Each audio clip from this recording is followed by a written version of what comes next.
네, 여러분들 사랑하고 축복합니다.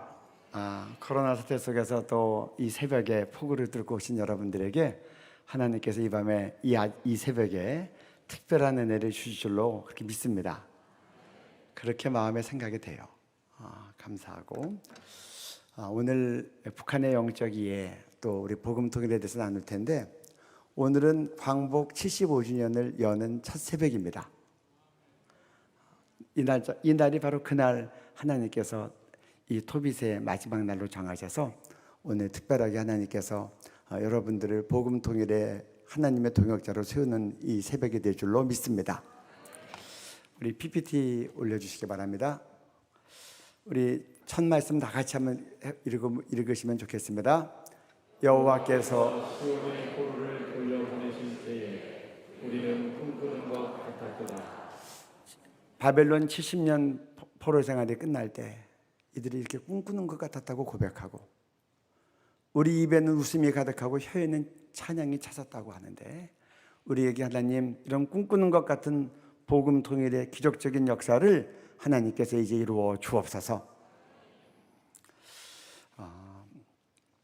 오늘 말씀을 나눌 텐데 특별히 북한의 좀 실황을 잘 이해할 수 있도록 짧은 시간이지만 그렇게 자료들을 나누도록 그렇게 할 것이고 마지막에 우리가 성경 말씀을 나누면서 우리의 기도 제목을 나누도록 하겠습니다.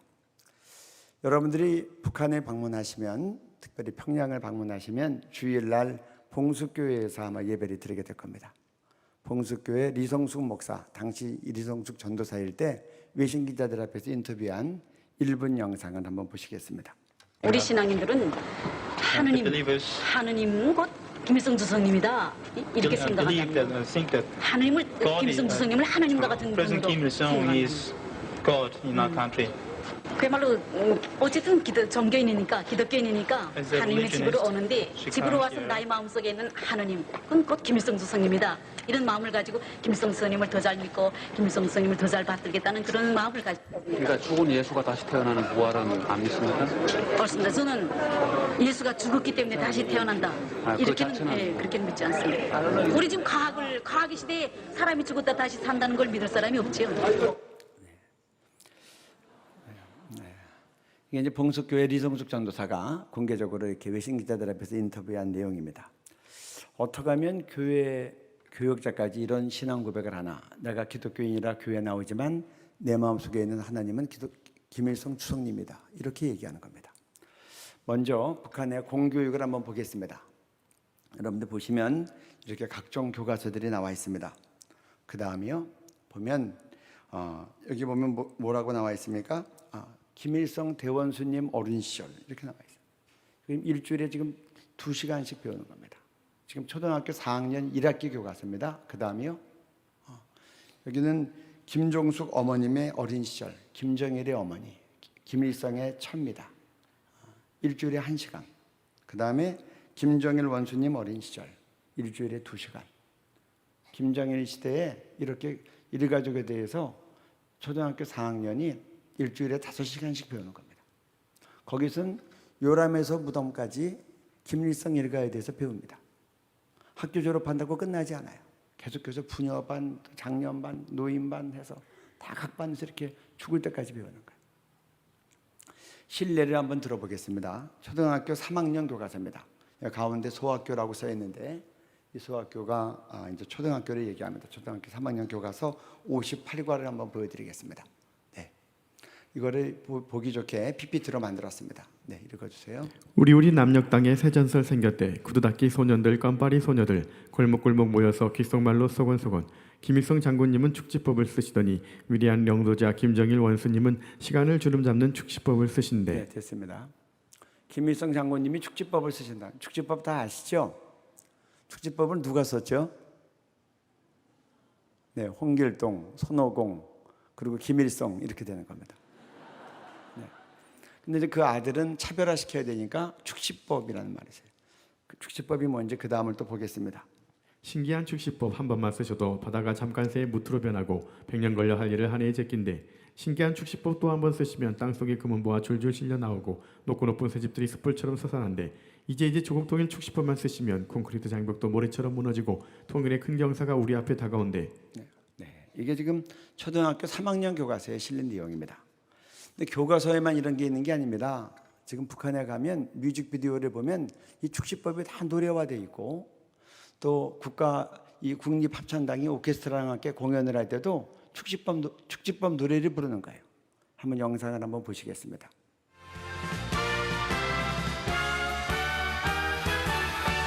수령님 쓰시던 축지법 오늘은 장군님 쓰신다. 백두의 전법 신묘한 전법 장군님 쓰신다.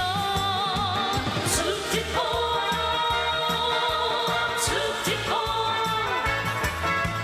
장군님 쓰신다.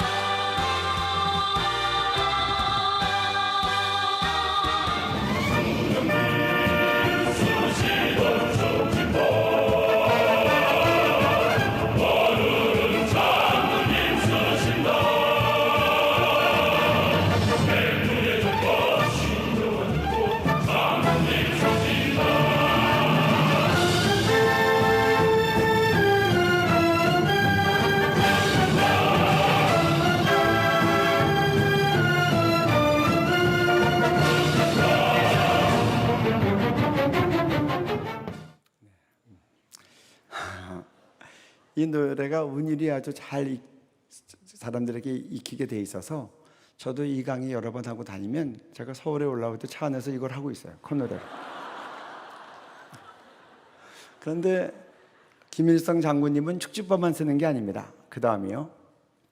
네, 읽어주시기 바랍니다. 김일성 장군이 축지법을 비롯한 전신술, 장신술, 영신술을 마음대로 쓰시고 솔방울로 착탄을 만드시고 모래알로 쌀을 만드시며 가랑잎 한 장을 띄우고 대화를 건너가신다. 축지법은 기본이고, 전신술 몸이 동시에 여러 군데 확 나타납니다. 장신술 몸을 갑자기 확 크게 합니다. 영신술 유치에 따라서 돌아다니다가 또 들어옵니다. 솔방울로 착탄을 만드시고, 이 착탄은 수류탄이라고 해석하기도 하고 총알이라고도 합니다. 솔방울로 수류탄도 총알도 만드는 거고, 모래알로 쌀을 만들고 가랑잎 한 장을 띄우고 대하 큰 강을 건너간다.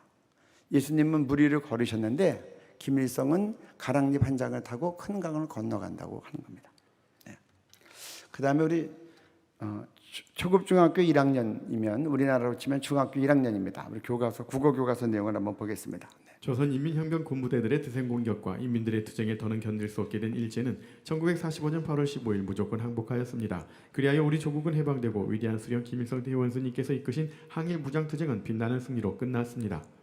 지금 북한 중학교 1학년 교과서에 뭐라고 되어 있는가? 김일성이 이끈 조선인민혁명군부대들의 공격과 투쟁에 더 견딜 수 없어서 일본이 1945년 8월 15일 75년 전에 무조건 항복했다는 겁니다. 그래서 우리나라를 해방된 것은 위대한 수령 김일성 원수의 이 승리 때문이라는 거예요. 이게 지금 맞습니까? 세계사 왜곡이죠. 그런데 이렇게 가르치기 때문에 북한에서는 김일성이 이 민족의 해방자고 이 민족의 구원자입니다. 출애굽기에 보면 여호와 하나님께서 내가 너희를 애굽의 종된 데서 내가 끄집어냈다. 이제 나는 너희 하나님이 되고 너희는 내 민족이다 라고 한 것처럼 8.15가 해방된 것은 김일성의 투쟁 때문에 이렇게 해방된 거기 때문에 이제 우리 민족은 김일성 민족이 되고, 그리고 이 나라는 김일성 나라가 되는 겁니다. 그 다음 우리 한번 화면에 보시겠습니다. 그래서 아리랑 체전 같은 그런 행사 때 이 스탠드에서 글자를 만들어내는데 거기 뭐라고 써 있습니까? 무궁번영하라 김일성 민족 김정일 조선이요. 우리가 김일성 민족이고 김일성이 우리를 해방시키고 구원자였기 때문에 그 대를 이어서 이 나라가 김정일 나라라고 얘기합니다. 그러면 김정일 우상화는 어떻게 되는가? 한번 우리 노동신문에 보시겠습니다. 그 다음이요. 네. 1996년 2월 18일 노동신문입니다. 노동신문은 북한의 대표 언론입니다. 우리처럼 뭐 다양한 언론 여러 가지 신문이 있지 않습니다. 거기에 96년 2월 18일이면 북한을 아시는 분들은 아실 겁니다. 95, 96, 97이 고난의 행군 시기 수백만 명이 굶어 죽었다고 하는 다량 아사 사태가 있었던 그 한복판에서 노동신문이 이렇게 기술을 했습니다. 네. 이북이 현세 천국이고 이북 민중이 현세 천국의 향유자 주인공이라고 볼 때 하느님이 있는 곳은 이북이며 현세 천국의 창업을 이루어 놓으신 김정일 영도자님은 정녕 이 땅 위에 계시는 하느님이시다. 이북은 북한입니다. 북한은 현재 천국이다. 이 민족은 지금 현재 천국을 누리고 있다. 지금 수많은 사람이 굶어 죽어가고 있는 1996년 고난의 행군 그 한복판에서 대표 언론이 이렇게 얘기하는 겁니다. 그리고 나서 하나님이 나옵니다. 하나님이 있는 곳은 북한인데 이 땅을 천국으로 만들어 놓은 김정일 영도자님은 정녕 이 땅 위에 있는 살아있는 하나님이시라는 겁니다. 제가 여러분들한테 여쭙습니다. 공산주의가 유실론입니까? 무실론입니까? 무실론이에요? 유실론이에요? 공산주의는 진화론에 바탕하고 있습니다. 유물론입니다. 하나님이 없어요. 무실론이에요. 종교는 아편이라고 해서 공산주의가 들어오면 종교를 비판하는 겁니다. 그런데 이제 북한에서는 공산주의를 넘어선 거예요. 공산주의 이탈한 거예요. 그래서 뭐라고 얘기하느냐? 김정일은 정녕 이 땅에 있는 살아있는 하나님이다. 이렇게까지 나가는 겁니다.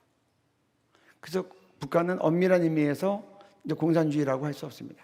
신정국가라고 하든지 아니면 이 왕조가 계승되니까 봉건국가로 회귀됐다고 볼 수 있는 겁니다. 우리 그 다음 또 보겠습니다. 그러면 21세기 김정은은 어떻게 우상화되는가? 그 내용을 한번 보시겠습니다. 네. 3살 때 총을 쏘았고 9세 때는 삼촌에 10발의 총탄을 쏘아 목표를 다 명중시키고 100% 통구멍을 냈다. 사격 선수들도 명중 사격과 속도 사격에서 원수님을 따르지 못한다. 3살 때부터 운전을 시작해 8살도 되기 전에 구비와 경사지가 많은 비포장 도로를 몰고 질주했다. 9살 때는 방북한 외국 요트 회사 사장과 직접 요트 경기를 치러 김정은이 이겼다.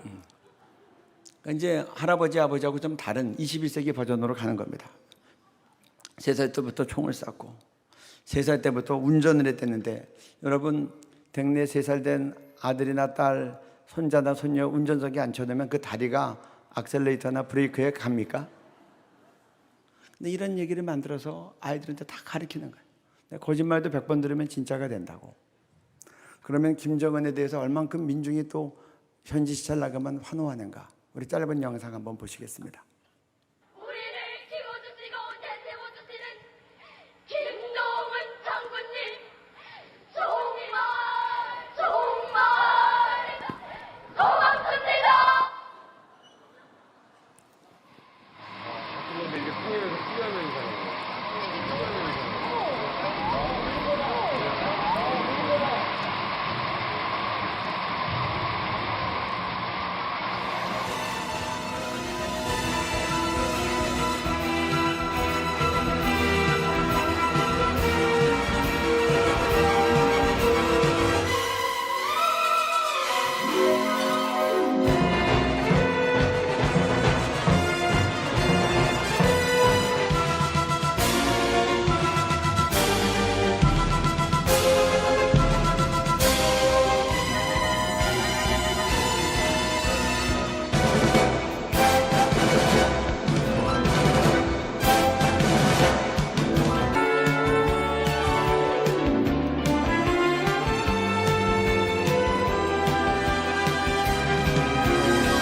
그 부두에서 배 타고 떠나는데 한 그 젊은 남자가 조금이라도 더 마지막까지 가까이 가서 환호하려고 물속에 삼봉 뛰어 들어가잖아요. 그 물에 들어갔다가 나오면 손은 들고 또 물에 들어갔다 나오면 또 손은 들고 이런 모습까지 다 영상에 나와서 온 국민에게 보여지는 겁니다. 특별히 북한의 우상화 신격화를 보면 동상과 초상화에 많이 집중되어 있습니다. 한번 노동신문을 보겠습니다. 우리 거기 불길 속에 서슴없이 뛰어들으라고 하는 큰 제목 밑에 있는 기사를 한번 좀 PPT로 읽어드리겠습니다. 네. 지난 10월 어느 날 저녁이었다. 사무실을 나서던 김재경 동무는 눈이 둥그레졌다. 광산 가까운 곳에 있는 농장원들의 살림지들에 불이 났던 것이다. 불길은 점점 세차게 번지기 시작하였다. 사람들과 함께 그곳으로 달려간 김재경 동무는 주저없이 불길 속에 뛰어들어 위대한 수령님과 경애하는 장군님의 초상화들을 안전하게 모셔내었다. 그가 한 농장원의 아내의 생명을 구원하기 위해 다시 불길에 휩싸인 집안으로 뛰어들었던 그 순간 그만 지붕이 내려앉았다. 이렇게 김재경 동무는 동지들의 곁을 떠나갔다. 이게 지금 불길 속에 서슴없이 뛰어들어라고 하는 그런 이제 표지하에 노동신문이 나온 겁니다. 우리 신문 좀 다시 보여주세요. 네. 그 글은 그런 내용입니다. 여기 나와 있는 것 같이 불이 막 나는데 김정은 동무가 손살같이 뛰어들어가서 이 초상화 타지 말라고 뛰어갖고 나온 거예요. 그리고 나서 초상화를 안전하게 놓고 난 다음에 그 다음에 아직 못 나온 사람들이 있으니까 다시 뛰어들어가서 사람 구하러 갔는데 지붕이 내려 깔아서 죽은 겁니다. 국가적인 영웅청을 받은 거예요. 여러분, 북한은 계급사회입니다. 그런데 이 신분이 바뀌는 거예요. 이런 일 때문에. 이런 이야기들은 탈북민들한테 여쭈어보면 많은 얘기를 들을 수 있어요. 한번 우리 계속되는 기사들 한번 보겠습니다. 네. 아내와 자식을 산사태에 이르면서도 초상화부터 모셔내온 같은 농장원 박종렬. 사람들이 내민 구원의 손길에 초상화를 부탁하고 휘말려드는 물결 속에서 더는 솟구치지 못한 평강군 정동협동 농장원 차양미. 5살 난 물속에서 5살 난 딸애가 등에서 미끄러져 내리는 순간에도 초상화만을 손에서 놓지 않은 이천기초 식품공장 노동자 강영곤을 비롯하여 수령, 결사, 옹이에 생명과 가정을 바치는 사람들도 있다. 이번에 피해지기에서 물이 빠진다 흙가물에 묻힌 사람들이 발견되었다. 그런데 그들의 품속에서 나온 것은 하나같이 물 한 잔 스며들지 않게 비닐로 싼 초상화였다. 이것이 바로 오늘 자기의 존재도 감 높은 존엄과 행복도 수령, 결사, 옹이의 길에서 찾는 조선인민의 인생관이다. 네. 제일 마지막에 수령, 결사, 옹이가 나옵니다. 여러분, 수령이 누굽니까? 김일성, 김정일, 김정은. 결사, 여러분들 결사 반대 그러죠? 죽음으로써. 옹이, 세우는 겁니다. 김일성, 김정일, 김정은을 죽음으로써 세우는 것이 조선인민의 인생관입니다. 우리 옛날에 국민교육헌장에 있었던 것처럼 이러한 목표를 가지고 인민들을 교육하는 겁니다. 네. 그 다음에요. 어떻게 하면 이렇게 초상화에 목숨을 거나. 여러분들 주체상을 연구해 보면 기독교랑 유사한 부분이 많이 있고 여러 가지 시스템도 교회적인 시스템을 갖고 온 것들이 있습니다. 우리에게 십계명이 있듯이 북한에서는 유일사정 10대 원칙이 있어서 1974년에 발표가 됩니다. 1조부터 10조까지 다 김일성 나가는데 3조에 보면 다음 같은 내용이 있습니다. 위대한 수령 김일성 동지의 권위를 절대화해야 한다. 경애하는 수령 김일성 동지의 초상화 석고상 동상 초상휘장, 수령님의 초상화를 모신 출판물, 수령님을 형상한 미술작품, 수령님의 현직 교시판 당의 기본 구호들을 정중히 모시고 다루며 철저히 보유해야 한다. 그러니까 이 수령의 권위를 절대화하는데 그 방법으로는 초상화, 동상 모든 것, 이 수령에 형상하던 미술품이 있으면 다 이것을 정중히 모시라는 거예요. 예를 들어서 이 컵에 김정은 사진이 있다. 그러면 이 컵임에도 불구하고 이걸 김정은 모시듯이 정중히 모셔야 돼요. 혹시 컵이 이빨에 나가서 버릴 때 쓰레기통에 그냥 버리면 안 되는 겁니다. 이렇게 교육을 받으면 북한만이 아니라 남한에 와서도 그런 행동을 합니다. 2003년 대구 유니버시아드 대회 때 북한의 민영원단이 왔었습니다. 그때 화제가 됐던 뉴스 50초를 한번 보겠습니다. 지난 2003년 대구 세계 유니버시아드 대회 때의 일입니다. 이 당시 북한 미녀응원단이 눈길을 끌었었죠. 그런데 갑자기 버스가 서더니 미녀 응원 단원들이 내려서 뛰기 시작합니다. 우리 장군님이 육상이 용대 못했나 보십시오. 왜? 뭐라고요? 경양 김정일 장군님이 육상이 용대 못했나 좀 보십시오. 이렇게 썩은 통남에다가 어떻게 모십니까?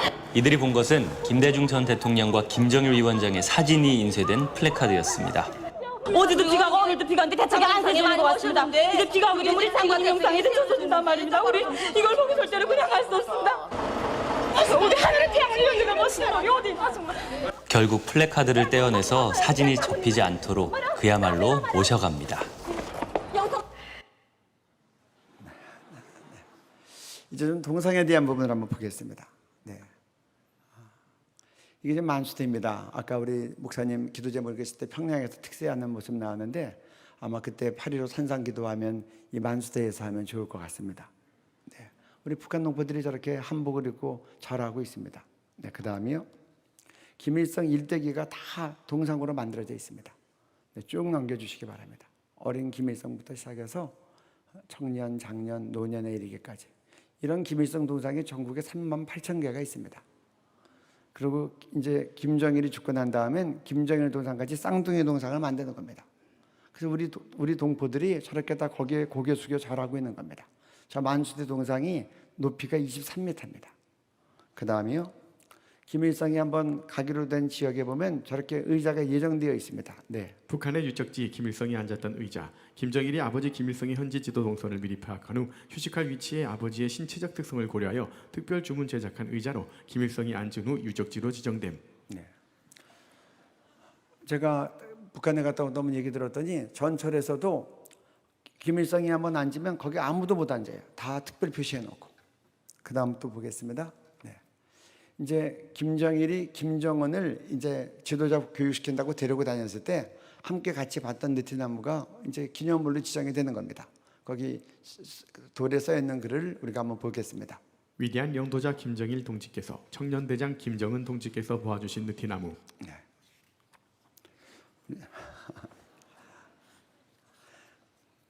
우리 그 다음 보겠습니다.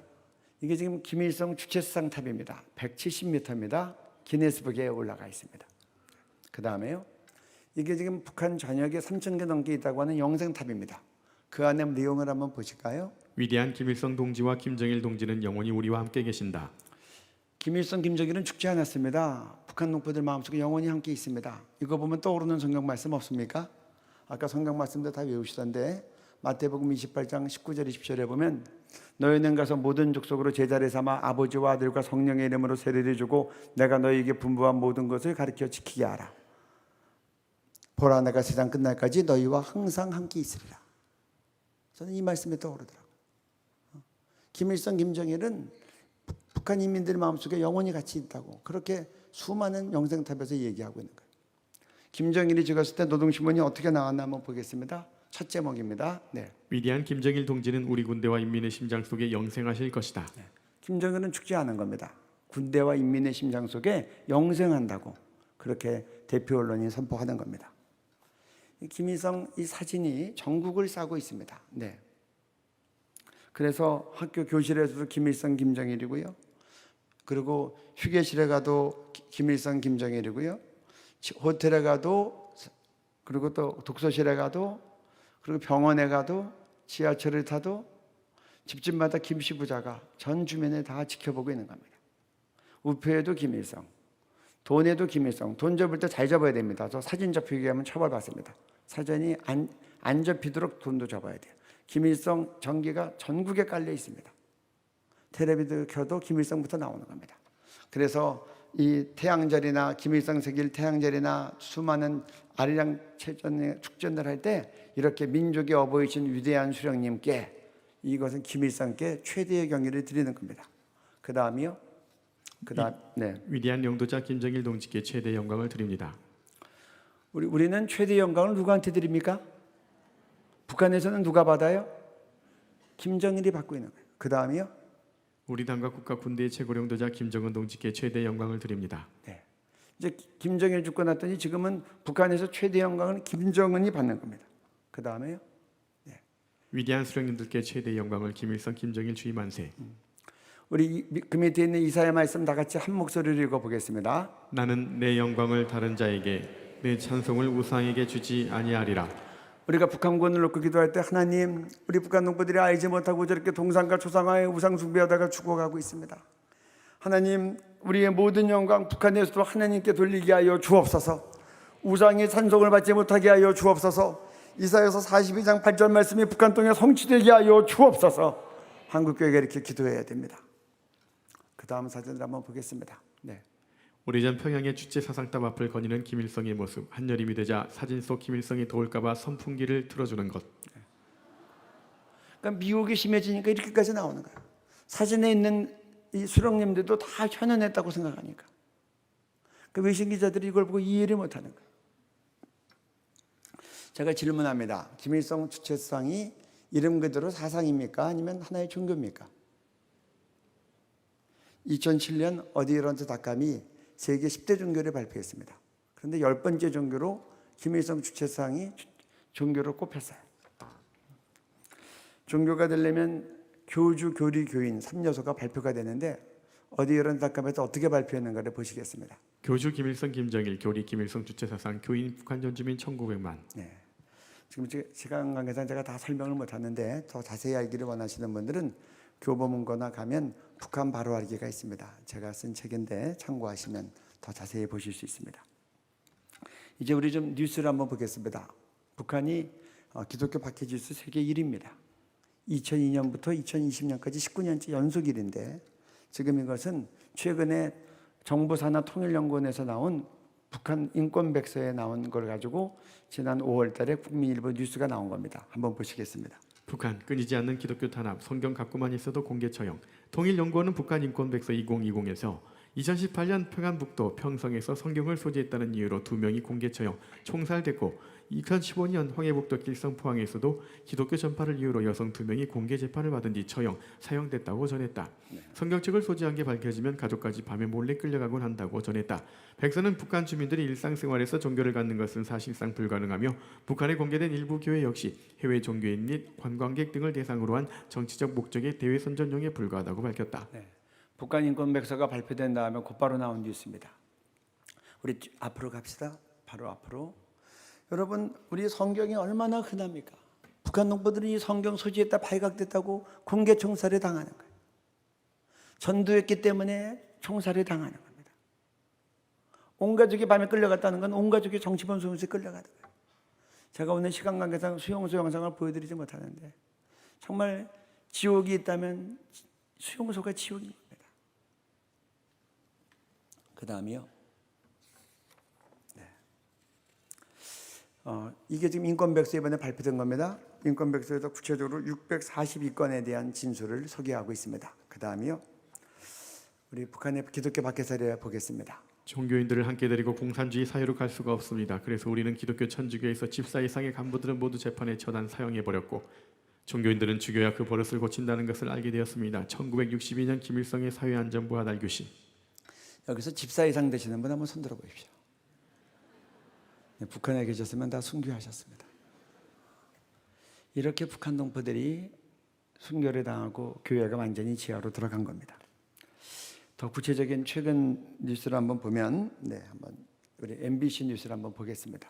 북한 연구원 망명, 기독교인들 생체 실험 대상. 북한의 기독교 신자들이 살인가스 생체 실험의 대상이 되고 있는 것으로 드러나 충격을 주고 있습니다.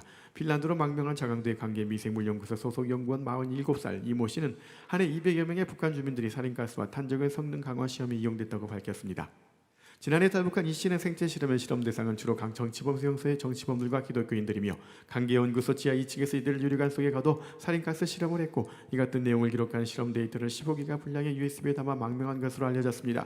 이것은 유엔 북한 인권조사위원회에 비공개 보고된 생체 실험 증언과 거의 일치한 내용이며 북한은 자강도에 포함해 7곳에 생화학무기 개발 연구소를 운영하고 있습니다. 그 뒤에 사진을 한번 보실까요? 이렇게 유리방 같은 데 가스를 집어넣고 몇 초가 있으면 어떤 반응이 일어나고 몇 분이 지나면 어떻게 죽고 다 해서 하는 겁니다. 근데 이 모든 이 생체 실험 자료를 가지고 연구원이 USB에 담아가지고 핀란드를 망명한 거예요. 그 앞에 기사에 보면 그렇게 나와 있습니다. 강계에 있는 연구소에서만 한 해에 200여 명의 생체 실험과 살인가스 생화학 실험을 했다는 겁니다. 그 대상은 정치범 수용소에 있는 정치범들과 기독교인이라는 겁니다. 그런데 전국에 이런 게 7곳이 있다는 거예요. 그러면 7곳에서 200여 명씩 하면 적어도 1,400명이 죽어나가는데 그중에 정치범과 기독교인들이 만약에 반반씩이라면 기독교인들이 1년에 700명 이상 죽어나간다는 거 아닙니까? 우리 동족이 그런 일을 지금도 당하고 있습니다. 그 다음이요. 정치범 수용소 모습입니다. 옛날에 10개가 있다가 6개로 통폐합했다가 지금 또 4개로 줄었다고 얘기하고 있습니다. 북 인육 먹은 남자 공개 처형, 자녀 아사 아내 가출, 여인 유괴 사례 후 농민시장이 돼지고기로 팔려다 적발. 이거는 1996년도 아까 김정일이 살아있는 하나님이라고 보도했던 그 해 로이터 통신에서 나갔던 기사의 첫 제목들입니다. 심지어 인육 먹는 사태가 벌어질 때까지 북한이 그렇게 그 고난의 행군 시기에 수많은 기아 가운데 많은 사람이 죽었다는 겁니다. 여러분들 탈북민들께 나이 드신 분들께 이런 것도 질문해 보면 그런 얘기도 듣게 됩니다. 그 다음에는 우리 외신에 나온 뉴스입니다. 카나다 의회에서 우리나라 탈북민들 불러가지고 공청회를 했어요. 인권 문제 때문에. 그리고 다음에 나온 뉴스입니다. 캐나다 의회 인권분과위원회에서 증언. 4일 미국의 대중국 라디오 희망지성 국제방송에 따르면 탈북 여성 김모 씨는 최근 캐나다 의회 인권분과위원회에서 자신이 북한에서 겪었던 경험을 증언했다. 할아버지가 6.25 전쟁 때 실종됐던 김 씨는 북한의 제18 집중령 강제 수용소에서 인생의 대부분을 보내다가 탈북했다고 한다. 집중령의 새 생활은 배고픔과 굶다 죽음의 연속이었다. 배급은 늘 밀가루에 소금을 적어놓은 죽이었고 갖가지 제목으로 공개 사형이 이루어졌다. 수감자 사이에서도 계층이 있어 다른 수감자들이 뱉은 침을 강제로 삼켜야 하는 모욕도 당했다고 김 씨는 전했다. 20년 이상 모범 생활을 한 끝에 김 씨는 2001년 아이들과 함께 석방됐다. 그러나 2년 뒤 아이들은 마을을 휩쓴 홍수에 실종됐고 아이를 찾다 지친 김 씨는 2005년 중국으로 건너갔다. 식당에서 일하던 김 씨는 중국 공안에게 발각될까 봐 항상 조심했지만 결국 시장에서 붙잡혀 북한으로 돌려보내졌다. 북한으로 구성된 김 씨는 다시 집중령으로 보내졌다. 그는 2008년 집중령에 있을 때는 상황이 더 악화돼 있었다며 아들을 죽여 돼지고기로 속여판 엄마도 있었다고 증언했다. 고요를 앓던 딸을 살해한 뒤 먹었다는 죄로 사형된 여성도 있었다고 김 씨는 증언했다. 김 씨는 이후 가까스로 집중령을 빠져나온 뒤 브로커를 통해 라오스로 도망쳤고 태국을 거쳐 한국에 도착했다. 이 같은 이야기를 들은 캐나다의 마리오 실바 의원은 이 증언은 인권분과위원회에서 들은 이야기 중 가장 비극적이고 믿을 수 없는 이야기라고 말했다고 희망지성 국제방송은 전했다. 우리가 한번 객관적인 지수를 가지고 우리 국제적인 기준으로 북한을 한번 보겠습니다. 먼저 민주화 지수입니다. 167개국을 조사했는데 북한이 167등으로 꼴등을 했습니다. 경제 자유화 지수입니다. 180나라를 조사했는데 북한이 180등으로 꼴등을 했습니다. 그다음에 언론 표현의 자유 지수입니다. 180나라를 조사했는데 북한이 180등을 했습니다. 가장 중요한 세 지수에서 북한이 다 꼴등을 하고, 그다음에 이제 나쁜 걸로 나가면 세계 노예화 지수가 있습니다. 167개국을 조사했는데 북한이 1등입니다. 가장 노예된 국가입니다. 그 다음에 기독교 박해 지수입니다. 오픈도어 선교회에서 해마다 발표하는데 2002년부터 2020년까지 19년째 연속 북한이 1등입니다. 2등부터 9등까지는 이슬람 국가들입니다. 많은 사람들이 그렇게 생각합니다. 이슬람교가 기독교를 가장 대적한다고. 그렇지 않습니다. 주체사상교가 전 세계에서 가장 기독교를 대적하는 종교입니다. 그래서 마가복음 9장 29절에 나와 있는 것처럼 기도 외에 다른 것으로는 이런 종류가 나갈 수 없느니라. 기도 외에 복음 통일의 길이 열리지 않습니다. 이 통일의 문제는 영적인 문제입니다. 한국 교회에 그 키가 있습니다. 우리 한번 이제부터 성경 말씀을 좀 보겠습니다. 네, 누가복음 말씀입니다. 또한 내 이웃을 내 자신같이 사랑하라 하였나이다. 그러면 내 이웃이 누구니이까? 예수께서 대답하여 이르시되 어떤 사람이 예루살렘에서 예리고로 내려가다가 강도를 만나매 강도들이 그 옷을 벗기고 때려 거의 죽은 것을 버리고 갔더라. 마침 한 제사장이 그 길로 내려가다가 그를 보고 피하여 지나가고 또 이와 같이 한 레위인도 그곳에 이르러 그를 보고 피하여 지나가되 어떤 사마리아 사람은 여행하는 중 거기 이르러 그를 보고 불쌍히 여겨 가까이 가서 기름과 포도주를 그 상처에 붓고 싸매고 자기 짐승에 태워 주막으로 데리고 가서 돌보아주니라.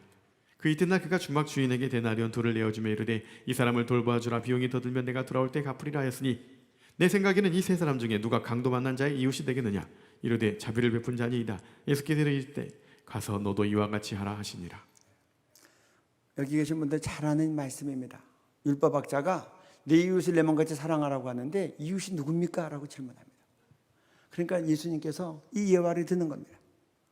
예루살렘에서 예루고로 내려갔다 한 사람이 강도 만나서 매 맞고 옷도 다 벗겨지고 거의 죽게 돼서 버려졌는데 레위인이 보고 그냥 지나가고 제사장이 보고 그냥 지나가고 사마리아 사람 혼혈하였기 때문에 유대인들이 경멸하고 보면 재수 없다고 하고 침을 뱉고 그리고 멀리 피해 다녔던 이 하필이면 사마리아 사람이 그 죽어가는 사람을 치료해주고 자기가 타온 짐승에 가지고 가서 여관에 가서 머물고 돌보다가 떠날 때가 되니까 여관 주인에게 돈을 주고 부탁하고 떠나는 겁니다.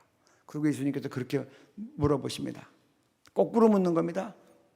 누가 강도 만난 자의 이웃이 되겠느냐. 그러니까 이 율법학자가 사마리아 사람이라고 얘기하기 싫었는지 몰라요. 그래서 자비를 베푼 사람입니다. 너도 가서 그와 같이 해라.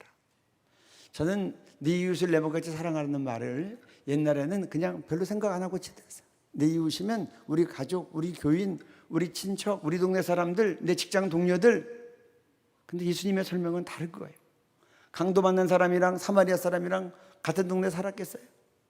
서로 얼굴이라도 알았겠어요? 제가 볼 때 태어나서 처음 이 시간에 만났을 거예요. 예루살렘에서 내려왔다고 하는데 어쩌면 강도 만난 사람은 유대인이었을 거예요. 자기를 경멸했던 사람일 수도 있어요. 내가 지금 이 시간에 도와주지 않으면 죽어가는 그 사람, 내가 그를 도와줄 때 나는 그의 이웃 된다는 거예요.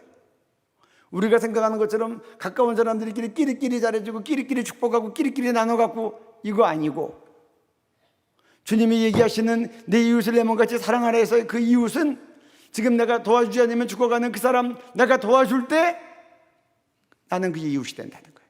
그리고 이것이 이웃 사랑이라는 거예요.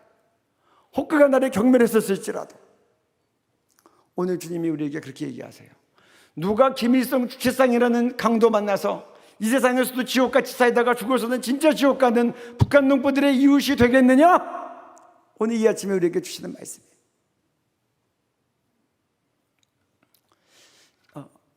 우리들은 북한을 도우려고 할 때 정말 분별력 있게 지혜롭게 잘 기도하면서 도와야 됩니다. 잘못 도우면 주님은 강도 만난 자의 이웃을 얘기하시는데 우리가 강도를 도울 수 있어요. 우리는 북한 정권과 북한 동포들을 분리해서 생각해야 됩니다. 제가 탈북민 사역을 하니까 탈북민들에게 여쭤봐요. 우리가 공식적으로 보낸 거 받은 적 있습니까? 제가 만났던 탈북민들은 못 받으셨다고 하더라고요. 그래서 고민하기 시작했어요. 어떻게 하면 탈북민 직접 도울 수 있을까? 어떻게 하면 우리가 보낸 게 탈북민들에게 그대로 갈까?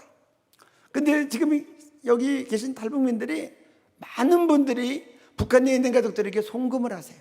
여러분 알고 계세요? 송금을 하면 금방 전달이 되고 확인 전화까지 돼요. 중국 핸드폰은 다 통화가 됩니다. 그래서 예를 들어서 100만 원을 보내면 커미션 30만 원이면 30만 원 떼고 70만 원 들어간 게 곧바로 확인이 돼요.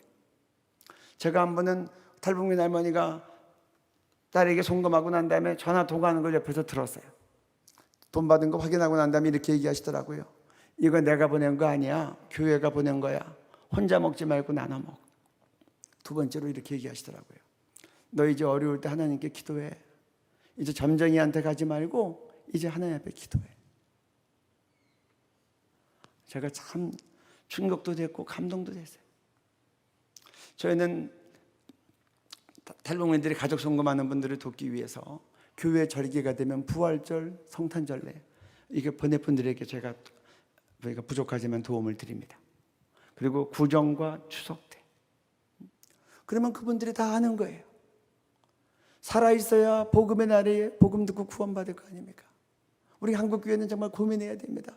우리가 어떻게 도와야 북한 사람들이 이렇게 우리 한국교회의 도움을 그대로 받고 하나님의 사랑을 느끼다가 복음을 접할 수 있을까? 우리가 잘못 도와서 우리가 강도에게 더 큰 칼이 쥐어지는 게 아니라 실질적으로 우리 동포들의 이 영육 구원을 위해서 한국교회는 기도하고 노력해야 됩니다. 우리 그 다음에 또 말씀 보겠습니다. 사울이 길을 가다가 다메섹에 가까이 이르더니 호련히 하늘로부터 빛이 그를 둘러 비추는지라 땅에 엎드러져 들으며 소리가 있어 이르시되 사울아 사울아 내가 어찌하여 나를 박해하느냐 하시거늘 대답하되 주여 누구시니까? 이르시되 나는 내가 박해하는 예수라. 내가 줄일 때 너희가 먹을 것을 주지 아니하였고 목마를 때 마시게 하지 아니하였고 나그네 되었을 때 영접하지 아니하였고 헐벗었을 때 옷 입히지 아니하였고 병들었을 때와 옥에 갇혔을 때 돌보지 아니하였느라 하시니 그들도 대답하여 이르되 주여 우리가 어느 때 주께서 줄이신 것이나 목마르신 것이나 나그네 되신 것이나 헐벗으신 것이나 병드신 것이나 옥에 갇히신 것을 보고 공양하지 아니하더이까. 이에 임금이 대답하여 이르시되 내가 진실로 너에게 이르노니 이 지극히 작은 자 하나에게 하지 아니한 것이 곧 내게 하지 아니한 것이니라 하시리니. 여기 성경에 보니까 이제 사도 바울이 예수님 만나기 전에 아주 예수님 믿는 사람 핍박하는 일에 특심했습니다. 예수 믿는 사람들이 핍박이 너무 심해서 다메섹까지 피난을 갔더니 거기까지 이런 체포영장을 받아가지고 쫓아가는 겁니다. 가다가 밝은 빛을 보고 실명에 대해서 쓰러졌어요. 쓰러져가지고 비태하게 얘기하는 겁니다. 주님 누십니까? 그러니까 하늘에서 빛이 말을 합니다. 나 네가 핍박하는 예수다. 아니 사울이 예수님 핍박했어요? 사울이 치질했습니까 예수님? 사울이 예수님 못 박았어요? 사울이 예수님 옆구리에 창 찔렀어요? 예수님 왜 그러세요? 성도들이 때리고 성도들을 고문하고 성도들을 감옥에 갇힐 때 예수님을 때리고 예수님을 고문하고 예수님을 감옥에 가뒀다는 거예요. 여러분 이게 만약에 칼이라고 합시다. 포인트인데 누가 이 칼을 가지고 제 옆구리를 푹 찌르면 제 입이 비명을 내는 겁니다. 성도들은 몸이고 예수님은 머리예요. 일체라는 거예요. 일체. 우리가 이 손가락이 다쳐도 온몸이 아픈 것처럼 누가 팍 받치면 입이 비명하는 것처럼 성도들이 고통을 당할 때 예수님이 그러시는 그거 네가 핍박하는 거고 너 나 핍박하는 거야. 네가 핍박하는 예수야. 오늘 북한 땅에서 우리 성도들이 끌려가서 생체 실험 당할 때 정치범 수용소에서 우리 성도들이 맞아 죽고 굶어 죽고 얼어 죽을 때 예수님이 맞아 죽고 굶어 죽고 얼어 죽는 거예요. 예수님 오늘도 북한 땅을 향하여 피눈물을 흘리시는 겁니다. 여러분들 예수님 사랑하시죠? 예수님의 피눈물이 있는 그 북한 땅에 여러분의 눈물이 있습니까? 진짜 사랑하면 사랑하는 사람이 사랑하는 거 나도 사랑하고 예수님이 싫어하는 거 나도 싫어하는 거 아니?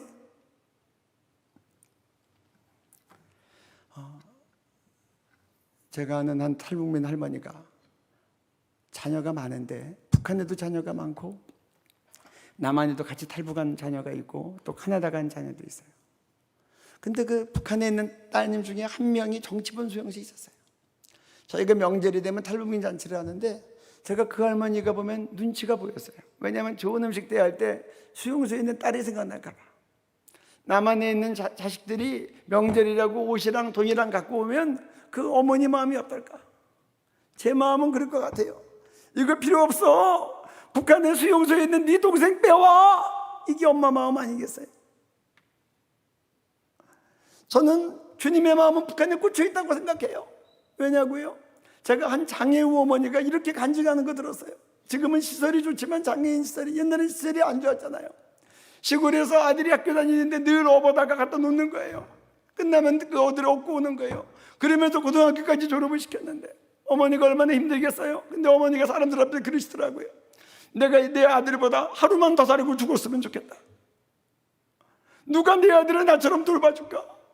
마지막까지 아들 죽는 것까지 보고 자기가 죽겠다는 거예요. 그게 어머니의 마음이에요. 성경은 그렇게 얘기해요. 너희 부모는 너를 버렸을지라도 난 너를 버리지 않는다. 이 어머니 사랑보다 더한 게 예수님의 우리에 대한 사랑입니다. 전 세계에서 자유롭게 찬양과 예배를 다 올려드리지만 북한 농부들이 입을 뒤집어 쓰고 찬송하고 기도하고 그래서 붙잡히면 사형당하고 수용소에 끌려가고 그 예수님의 마음은 그 제일 핍박받는 북한 땅에 꽂혀 있는 거예요. 하나님의 소원은 무엇이냐고요? 내 그 수용소에 갇힌 딸 풀려나기를 바라는 그 할머니 같이 우리 예수님의 마음은 가장 핍박받는 땅 북한 땅 사람들이 자유롭게 예수 믿고 갇혀있고 생체질환 당하는 성도들이 풀려나는 거예요. 하나님의 소원을 저는 자신 있게 얘기합니다. 복음 통일이에요. 아무런 통일 아니고 자유롭게 예수 믿고 자유롭게 복음을 누리고 찬송하고 예배할 수 있고 전도하고 선교할 수 있는 복음 통일이에요.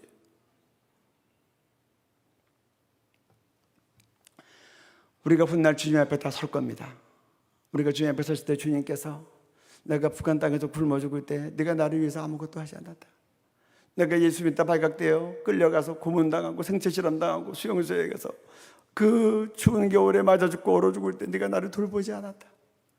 내가 북한에서 더 이상 살 수 없어서 목숨 걸고 압록강 도망강을 넘어서 중국에서 도망다니고 팔려다닐 때 네가 나를 도와주지 않았다. 이렇게 말씀하지 않으셨으면 좋겠습니다. 우리가 주님 앞에 섰을 때 주님께서 내가 북한 땅에서 굶어 죽어갈 때 네가 울면서 나를 위해서 금식하며 기도했다.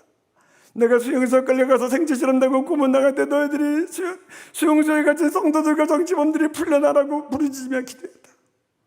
내가 압록강 도망강을 넘어서 중국에서 팔려다니고 도망다닐 때 너희들이 돈을 모아서 나를 남한 땅에 데리고 왔다. 내가 중국 공안에 붙잡혀가지고 강제 북송을 앞두고 국경선에서 나를 북송시키지 말아달라고 액을 복거라 했다. 너희들이 탈북자 강제 북송 반대 서명을 해서 중국 대사관에 제출했다.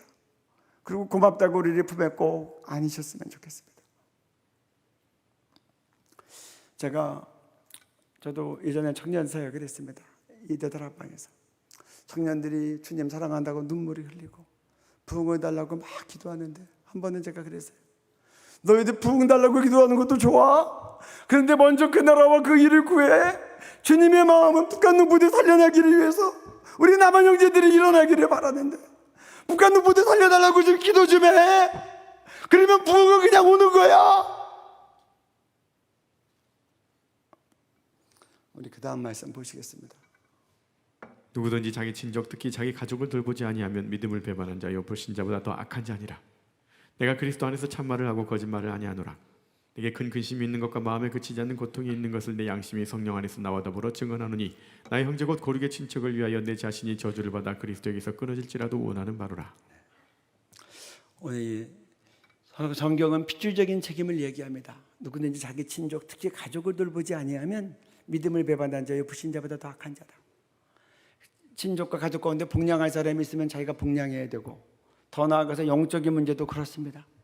우리 가족들 예수 안 믿으면 꼭 예수 믿게 해야 됩니다. 부모님 효도 가운데 가장 큰 효도는 예수 믿고 천당 가게 하는 겁니다. 예수 믿는 부모님들은 예수님 더 잘 믿도록 도와드리는 겁니다. 아무리 잘해드려도 돌아가시고 지옥 가시면 어쩌겠어요. 이게 핏줄된 책임입니다. 제가 한 교회에 갔더니 그 교회 선교위원회가 저한테 자문을 구하더라고요. 네팔, 캄보디아, 북한, 아프리카 한 나라 중에서 어디를 선교해야 됩니까? 제가 그렇게 대답했어요. 우리 북한은 한국교회가 다 선교해야 됩니다.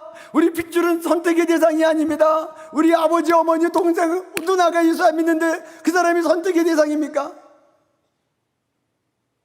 그리고 북한 선교하고 세계 선교 동시에 하는 겁니다. 제가 한 번은 극동방송에 갔더니 한 PD가 저한테 질문을 해요. 언제쯤 통일되겠습니까? 제가 그렇게 얘기했어요. 한국교회 하기에 달렸습니다. 여러분, 50년 될 때 통일되기 10년 돼 바랬는데 안 됐잖아요. 70년이 돼서 바벨론 70년 만에 버려졌으니까 우리도 불릴 줄 알고 기대했는데 안 되잖아요. 연도만 찬다고 되는 게 아니라 우리가 실력을 키우고 우리가 값을 치를 그런 모든 것을 배워야죠. 예를 들어서 의료 선교사 헌신했다고 그냥 저절로 그냥 의대를 갑니까? 내가 공부해야지 가죠. 재수했다고 그냥 갑니까? 삼수했다고 그냥 갑니까? 실력이 돼야 가죠. 북한 농부들 구원하려면 한국교회가 마땅히 기도의 값을 치르고 희생의 값을 치르고 선교의 피를 흘리고. 제가 아는 한 분이 중국에서 예수를 믿었습니다. 북한 보위부였어요. 그래서 너무 감사해서 하나원에서 교육받으면서 새벽 기도를 날마다 나갔답니다. 그러고 나서 나와가지고 첫 남한교회에서 예배를 드렸는데 너무나 감격스러운데 그 예배 가운데서 북한 얘기가 한마디 안 나오더라는 거예요. 6개월을 그 교회를 다녔는데 공교롭게 그 교회에서는 설교하시던 목사님도 대표 기도하시던 분도 북한 얘기 한마디도 안 하시더래요. 너무나 섭섭하고 마음이 아파서 주님 앞에 울면서 하나님 저희 교회에 옮겨야 되겠어요. 그랬더니 주님께서 그러시더래요. 조금만 더 있어라. 그래서 조금 더 있으면 설교도 나오고 기도도 하실려나 보다 하고 6개월이 더 있었대요. 6개월 더 있었는데 공교롭게 그 교회에서는 설교할 때도 안 나오고 대표 기도하는 분도 얘기 안 하니까 이분이 울면서 하나님 앞에 하나님 그러려고 너 여기 있으라고 했어요? 막 따졌대요. 그러니까 하나님이 그러시더래요. 너 원통하냐? 나는 더 원통하다. 네가 억울하면 네가 목사가 돼서 네가 북한에 설교하고 네가 기도 제목을 인도해라. 그래서 이분이 신학교에 갔어요. 그리고 목회를 하시는데 그 교회는 남한교회 북한 성도들 같이 해요. 탈북민 정도 같이 있어요. 자기가 중국에서 복음을 받았기 때문에 탈북민이 중국에 들어가서 탈북민 구치사에 가면 매우 위험한데 자기가 빚 갚겠다고 들어가서 탈북민 구치사역도 하고 안가를 만들어서 탈북민 양육사역도 하고 있어요. 저는 마음에 기도 제목이 있습니다. 남한에 6만 교회가 있는데 주일날 대표 기도할 때 대표 기도하는 분이 북한 부대 살려달라고 기도하고 전성도가 아멘하게 해주세요. 전 세계 6천 교포교회가 있는데 주일 예배 드릴 때마다 교포성 대표 기도하는 분이 기도 가운데 북한 농부들 살려달라고 기도하고 전 교포성대들이 아멘하게 해주세요. 북한 농부들이 얼마나 예수만 믿고 지옥 가야 한국교회가 정신을 차리고 기도하겠습니까? 우리도 기도 안 하는데 누가 기도하겠습니까? 저는 북한은 땅끝이라고 생각합니다. 복음이 가장 어려운 데입니다.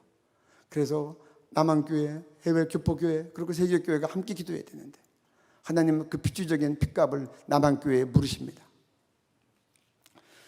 사도 바울의 민족을 위한 기도를 보겠습니다. 로마서 말씀. 내가 그리스도 안에서 참말을 하고 거짓말을 아니하노라. 내게 큰 근심이 있는 것과 마음에 그치지 않는 고통이 있는 것을 내 양심이 성령 안에서 나와도 벌어 증언하노니 나의 형제 곧 고르게 친척을 위하여 내 자신이 저주를 받아 그리스도에게서 끊어질지라도 원하는 바로라. 2절에서 바울은 그렇게 얘기합니다. 내가 이방인 선교사로 부름받았지만 가는 곳마다 회당에서 유대인에게 증거했는데 유대인이 받지 않으니까 내 마음에 큰 근심과 그치지 않는 고통이 있다는 겁니다. 여러분들 가운데 북한 농부들이 복음 듣지 못하고 저렇게 죽어가니까 내 마음에는 큰 고통과 그치지 않는 근심이 있습니다. 이런 분이 있으면 한번 손들어 보십시오. 3절은 사도 바울의 기도입니다. 나의 형제고 골육의 친척을 위하여 내 자신이 저주를 받아 그리스도에게서 끊어질지라도 원하는 바로다. 이거 쉽게 이야기하면 나의 형제고 굴리게 친척을 위하여 유대인들이 구원받을 수 있다면 내가 저주를 받아 그리스도에서 끊어질지라도, 그리스도에서 끊어지면 지옥 가죠. 좀 쉽게 얘기하면, 주님 내가 지옥 갈지라도 유대인들이 예수 믿고 구원받을 수 있다면 그렇게 해주세요. 이게 사도 바울의 기도였어요. 이게 동족을 위한 기도고, 이게 필주적인 책임이 지는 이방인 선교사의 기도입니다. 우리는 우리 북한 동족을 위하여 어떻게 기도합니까?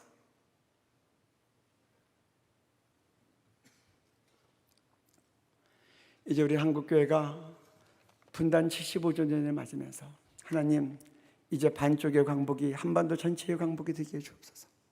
우리는 예수도 다 믿고 구원도 받고 우리는 잘 살잖아요.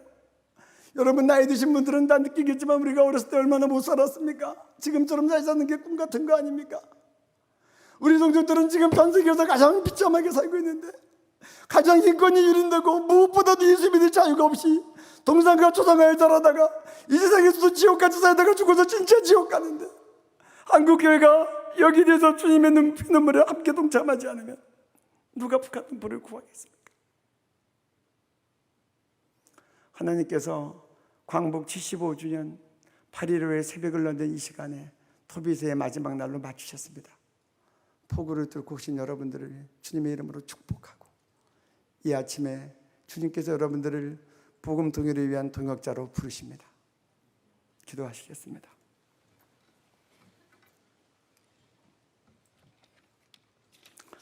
하나님, 이제 우리가 하나님 기뻐하는 금식하게 해주십시오. 하나님, 우리 북한 농부들의 흉악의 결박을 풀어주시고, 멍에의 줄을 끌어주시고, 압제로부터 자유하게 해주시고, 예수 못 믿고 지옥 가게 하는 김일성 주체상의 모든 멍에를 꺾어 주옵소서. 이제 주님의 피눈물이 있는 그 북한 땅에 우리의 눈물과 희생과 섬김이 함께 있게 하시고, 구체적으로 복음 통일의 문을 여는 그 값을 우리가 치르게 해 주옵소서. 그래서 우리에게도 꿈꾸는 것 같은, 정말 만민 앞에서 모든 나라가 하나님께서 북한 동포들을 위하여 대사를 행하셨다고 고백하고 송축하는 그런 꿈꾸는 것 같은 기적을 우리에게 속히 허락해 주옵소서. 복음 통일을 이루기 위하여 저희들을 동역자로 부르신 존귀하신 예수님 이름으로 기도드렸습니다. 아멘.